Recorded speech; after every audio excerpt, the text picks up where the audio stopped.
I've been making videos trying to bring people's attention to this to say, look, the United States government created this. They brought foreigners to kill Nigerians, and now they're using that as an excuse to invade Nigeria. And after they invade Nigeria, they'll destroy it, and then they'll use that as a staging ground to go into Niger, Burkina Faso, and Mali. Well, it turns out the governments of Mali, Burkina Faso, and Niger figured out exactly what I was saying, and they've come out to say they're going to expose the Nigerian government officials who are receiving money from foreign entities to continue to pay for insecurity in Nigeria. It says here, intelligence agencies from Niger, Mali, and Burkina Faso have launched a joint operation to unmask senior Nigerian politicians, allegedly sponsoring terrorism and banditry in the region. Did I not say that? Y'all were like, oh, outside killing. It is your government. There's a very famous guy, I can't remember his name, is an Igbo guy who converted to Islam and became a bandit. And then he was one of the guys that was forgiven. He came out and said all his funding comes from Eastern governors.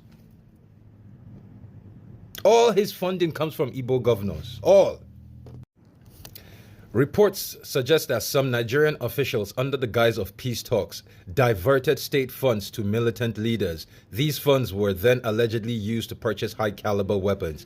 Why is that so? Let me explain something. Do you know that northern Nigeria, Katsina State, this is for all the Igbos and Yorubas, by the way, those of you who are flying to Dubai. Do you know that in your land, your country, Nigeria has the purest form of gold available?